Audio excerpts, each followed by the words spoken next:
오늘 본문에서 야곱은 큰 위기에 처해 있는 것을 볼 수 있습니다. 오늘 본문 앞에 있는 창세기 34장은 야곱 가정에 닥친 큰 어려움에 대해서 나와 있습니다.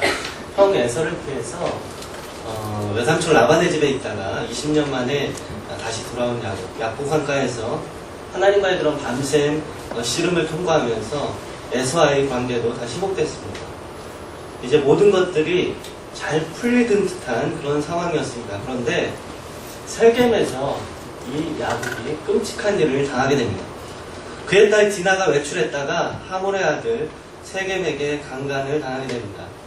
그리고 세겜이 디나를 사모하게 되고 야곱에게 디나를 아내로 달라고 말합니다.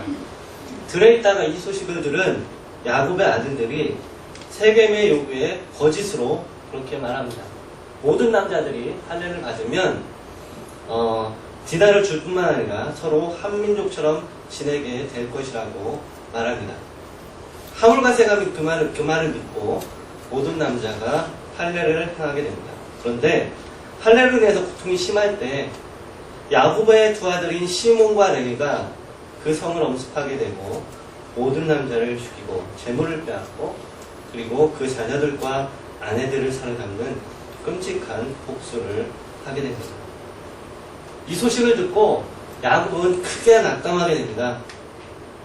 딸은 이방인에게 부끄러움을 당하고 아들들은 끔찍한 복수를 하고 이제 야곱은 두려움에 사로잡힙니다.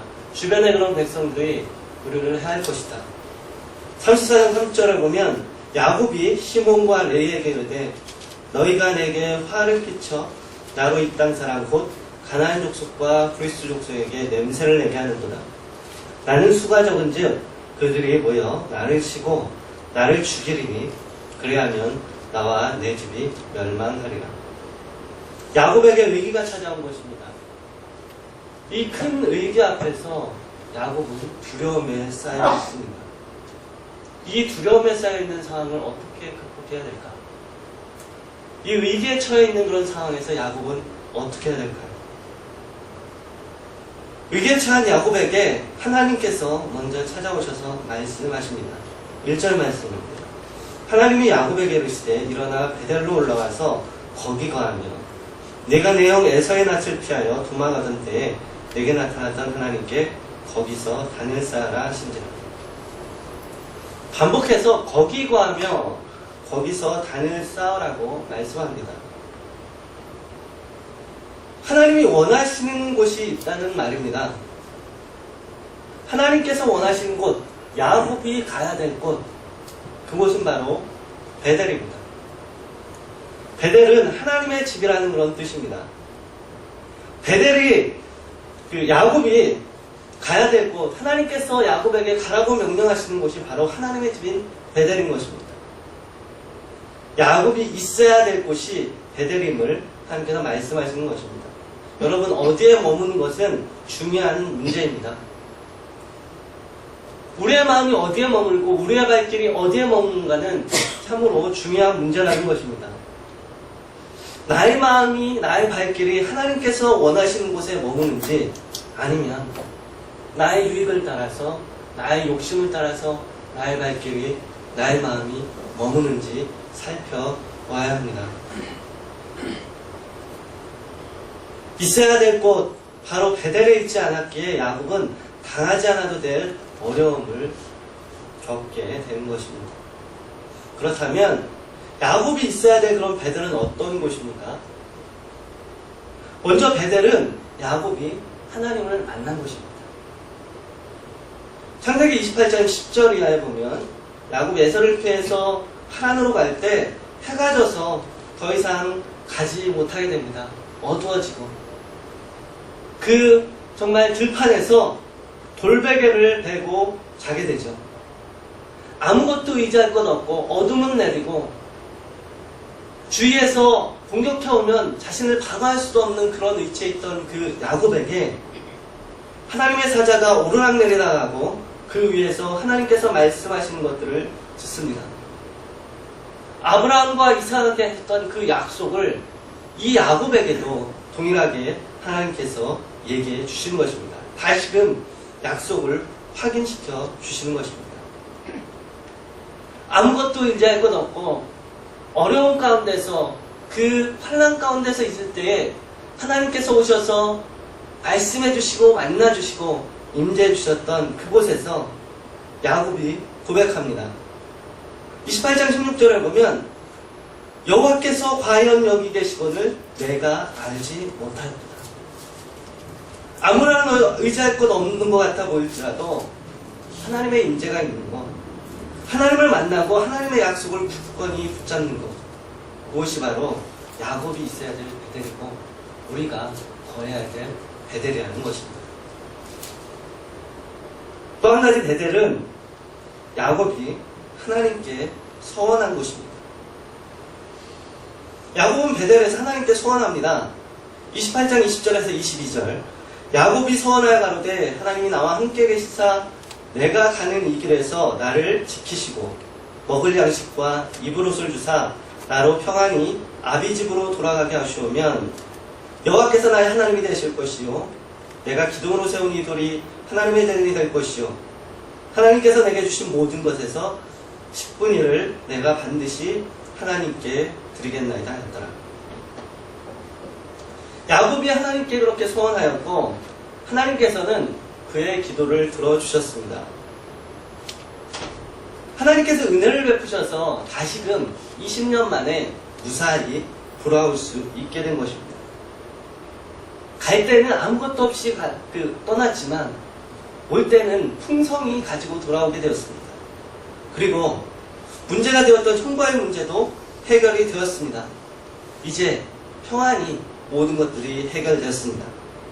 그렇다면 야곱은 베델로 가야 했습니다.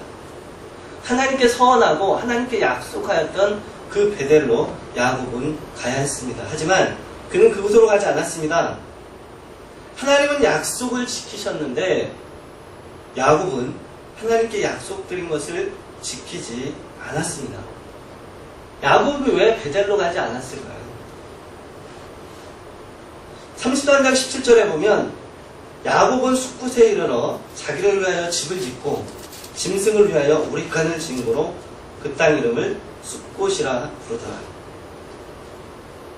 자기를 위해서 집을 짓고 자기 짐승을 위해서 또 우리간을 지을 수 있는 것, 자기 마음껏 할 수 있는 숫곳으로 간 것입니다. 숫곳에서는 그렇게 마음대로 할 수 있지만 베델에 가면 헌신해야 돼요. 하나님께 약속하신 것이 있고 10분의 1을 드려야 되고 은혜는 받았으나 헌신해야 하는 곳은 꺼린 것이 야곱의 모습입니다. 그것이 스스로를 풍요롭게 하고 스스로를 지혜롭게 생각했을지 모르나 결국엔 끔찍한 결과를 당하게 된 것입니다. 여러분, 우리가 있어야 할 곳에 있는 것이 축복입니다. 나의 욕심을 채우고 세상 풍속을 따라가는 것이 아니라 그것이 비록 나를 풍요롭게 해주는 그런 곳이라 할지라도 나의 욕심을 채우고 세상 풍속을 따라가는 것이 아니라 하나님을 만나는 곳, 하나님의 약속이 있고 하나님께 헌신하는 곳, 그곳이 우리가 있어야 될 베델이라는 것입니다. 그러면 우리가 이 베델 신앙을 회복하기 위해서 어떻게 해야 됩니까? 먼저 하나님께서는 일어나라고 말씀하십니다. 오늘 보면 1절에 하나님께서는 야곱에게 일어나 베델로 올라가라. 3절에 야곱도 가족들에게 일어나자고 얘기를 합니다. 여러분, 베델로 가기 위해서는 세상적인 자리에서 일어나야 됩니다. 그곳에 주저앉아 있으면 다시 그 하나님의 은혜 가운데로 들어가지 못합니다. 그 자리에서 일어날 때 은혜의 자리로 갈 수 있습니다. 그런데 여기서 야곱이 잘한 것이 있습니다. 혼자 일어나지 않습니다. 온 가족들에게 함께 일어나자고 얘기합니다. 그 자녀들도 그 가족들도 함께 일어나 베델로 가자고 얘기합니다. 혼자만이 아니고 혼자만의 그런 은혜를 회복하는 것이 아니고 온 가족이 주위에 그런 사람들이 함께 일어나서 베델로 올라갈 때 온 가족 회복의 은혜를 맛보게 되는 것입니다. 두 번째, 베델 신앙을 회복하기 위해서 주님께서는 결단하라고 말씀합니다. 2절 말씀을 한번 같이 읽겠습니다. 야곱이 이에 자기 집 사람과 자기와 함께한 모든 자에게 이르되 너희 중에 이방 신상을 버리고 자신을 정결케 하고 의복을 바꾸라. 여기서 결단해야 될 세 가지가 나옵니다. 이방 신상을 버리고 자신을 정결케 하고 의복을 바꾸라는 것입니다. 이방 신상을 버리는 것, 즉 우상을 버리라는 말입니다. 야곱 가족들은 각자 이방 신상을 가지고 있었습니다. 4절에 보니까 그들이 자기 손에 있는 모든 이방 신상과 자기 귀에 있는 고리를 야곱에게 주는지라. 그들의 손에 이방 신상들이, 우상들이 있었다는 얘기입니다. 야곱은 하나님을 만난 사람이고 하나님의 약속을 받은 사람이었습니다. 하지만 그도 그 가족들도 다 이방 신상을 가지고 있었습니다. 우상을 가지고 있었다는 말입니다. 하나님을 인정하지만 여전히 우상들이 그 마음을 지배하고 있었던 것입니다. 여러분, 우리의 마음 가운데 그런 우상은 있지 않습니까?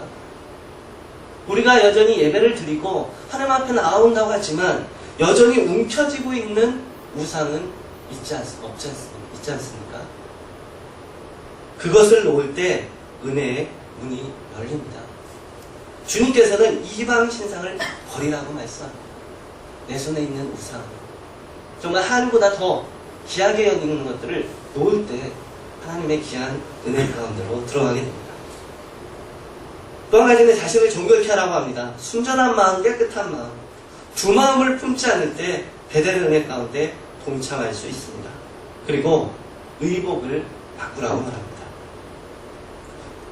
의복을 바꾸라는 말은 세겜식 의복을 벗어버리라는 말입니다. 즉 문화를 바꾸라는 얘기입니다. 세상의 문화를 가지고 하나님께 나아갈 수 없다는 것입니다. 세상의 옷을 벗어버리고 그리스도의 옷을 입을 때, 우리 주 예수 그리스도의 옷을 입을 때 비로소 은혜 가운데, 회복 가운데 나아갈 수 있게 된다는 말입니다. 여러분, 하나님의 은혜 가운데 거하기 위해서 우리가 버릴 것은 버려야 됩니다. 그리고 바꿀 것은 바꾸는 결단이 있을 때 은혜의 하나님이 우리에게 다시금 회복의 은혜를 주실 것입니다. 마지막으로 베델 신학을 회복하기 위해서 오늘 말씀은 기억하라고 말씀하고 있습니다. 3절 말씀입니다. 우리가 베델로 올라가자 나의 환난 날에 내게 응답하시며 나의 가는 길에서 나와 함께 하신 하나님께 내가 거기서 단을 쌓으려 하노라 하매. 베델로 올라가는 하나님의 음성을 듣고 야곱은 생각합니다. 나는 어떤 사람이었나? 그리고 그런 나에게 하나님은 어떤 하나님이신가? 베델은 야곱은 쫓기는 몸이었습니다. 20년 전 베델에서 하나님을 만날 때 그는 어둠 가운데 정말 차가운 이슬에 내리는 그 밤에 아무도 도울 수 없는, 돕는 사람도 없는 그 상황 가운데서 돌베개를 메고 자야 되는 그런 신세였습니다. 하나님께서 도와주시지 않았다면 그곳에서 어떤 일을 당할지 모를 그런 상황이었습니다.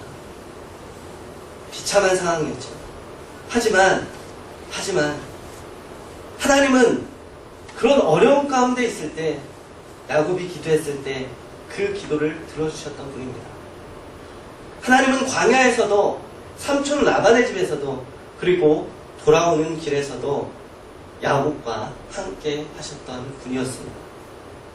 하나님이 아니었다면 야곱은 어떻게 되었을까요? 하나님께서 함께 하시지 않고 하나님께서 그 기도에 응답해 주시지 않았다면 야곱은 야곱되지 못했을 것입니다. 여러분, 우리는 너무 쉽게 우리가 어떤 존재인지, 하나님이 어떤 분이신지를 믿습니다. 우리가 하나님의 은혜를 받기에 충분한 사람들입니까? 당연히 하나님의 은혜를 받아 누려야 될 그런 사람들입니까? 죄의 사슬에 묶여서 어둠 가운데 있던 존재입니다. 여전히 너무나 많은 정말 주님 앞에 부끄러운 일들을 하는 우리의 그런 모습입니다. 그런데 그런 우리를 위해서 십자가를 지신 그 예수님, 그리고 정말 깊은 침체 가운데서 어느 누구도 나를 도와줄 수 없다라는 그런 상황 가운데서 눈물로 기도했을 때 그 기도를 들으시고 응답하셨던 하나님, 그리고 지금까지 이 자리에 있기까지 우리를 인도하시고 은혜를 베풀어 주신 하나님.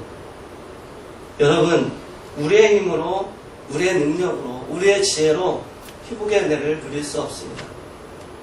우리가 하나님의 은혜가 아니면 살 수 없는 존재임을, 그리고 우리는 여전히 하나님의 긍휼하심이 필요한 존재임을 기억해야 됩니다. 오스기니스의 소명에 보면 프렌치 조셉 황제의 장례식을 묘사한 장면이 나옵니다. 합스부르크의 황제들은 죽은 후에 비엔나에 소재한 카푸치노 수도원의 지하 낙거수에 안장된다고 합니다. 프란츠 조셉 황제가 죽었을 때 거대한 장례 행렬이 굳게 닫힌 수도원의 정문에 도착했고 의정관이 문을 두드립니다. 그때 문 너머에서 수도원장의 목소리가 들립니다. 문을 두드리는 분은 누구요? 나는 오스트리아의 황제이자 헝가리아의 왕 프란츠 조셉이요라고 의정관이 대답합니다. 나는 당신을 모르고 당신이 누구인지 다시 한번 말해보시오. 나는 오스트리아 황제이자 헝가리, 보헤미아, 갈리시아, 로드메니아, 달마시아의 왕이며 트란실바니아의 대공작이자 모라비아의 후작이며 스트리아와 코린티아의 공작인 프란츠 조셉이요. 우리는 당신을 아직도 모르겠어. 당신은 대체 누구요? 라는 음산한 목소리가 또 다시 들려옵니다. 그때서야 의정관은 무릎을 꿇고 말합니다. 저는 하나님의 자비를 겸손히 구하는 불쌍한 죄인 프란츠 조셉입니다. 그대는 이제 들어오시오. 라는 소리가 들리고 대문은 활짝 열립니다. 여러분, 대단한 왕이, 많은 일을 한 사람이, 많은 것들을 가지고 있는 사람이 은혜 자리에 들어가는 것이 아닙니다. 하나님이 아니면 소망이 없는 자임을 기억하면서 겸손히 하나님의 자비를 구하는 자가 은혜의 자리 가운데로 들어갈 수 있게 됩니다. 저는 하나님의 자비를 구하는, 겸손히 구하는 불쌍한 죄인입니다. 여전히 하나님의 은혜가 필요한 자입니다. 고백하며 나아갈 때 우리는 베델 신앙을 다시금 회복할 수 있게 되는 것입니다. 야곱은 이렇게 하나님의 은혜를 기억하고 결단하여서 버릴 것은 버리고 일어나서 베델로 향해 갑니다. 그럴 때 5절, 그들이 발행하였으나 하나님이 그 사명골들로 크게 두려워하게 하신 거로 야곱의 아들들을 추격하는 자가 없었더라. 두려움 가운데 있었지만, 깊은 의기 가운데 있었지만 하나님께 마음이 향하고 결단하고 발걸음을 옮기니까 오히려 세상이 두려워하게 되었습니다. 야곱이 두려워했었는데 결단하고 나아가니까 이제는 세상이 두려워하는 사람이 됐다는 것입니다. 그리고 마침내 베델에 도착하여 단을 쌓고 엘베델, 즉 베델의 하나님을 고백하게 됩니다. 오늘 본문에서 하나님께서는 베델로 가는 길을 올라가는 길이라고 말씀합니다. 영적 고도를 높이는 것입니다. 하나님께서는 우리의 그런 영적 고도도 올라가기를 원하십니다. 세상적인 추구는 그것이 아무리 좋아 보인다 했더라도 내려가는 것입니다. 하지만 베델로 가는 것이 보잘것없는 것 같고 헌신해야 되고 어려울 것 같고, 하지만 하나님의 임재가 있고 하나님과의 교제가 있는 올라가는 길이라는 것입니다. 우리는 지금 특별 새벽 기도 시간을 통해서 믿음에 대해서 하나님의 말씀을 듣고 있습니다. 믿음의 성취들이 어떻게 살았는지를 듣고 있습니다. 그들이 세상을 따라 내려간 것이 아니라 믿음의 결단을 통해서 하나님을 향해서 올라가는 그런 삶을 살았던 것들을 듣고 있습니다. 여러분, 우리도 세상의 자리에서 일어나서 하나님의 길로 가기로 결단하고 다시금 겸손히 하나님의 은혜를 구하면서 주님을 기억한다면 야곱처럼 베델의 하나님을 고백하게 될 것이고 하나님과 함께 우리의 영적 고도가 더 높이 올라가는 은혜가 있게 될 것입니다.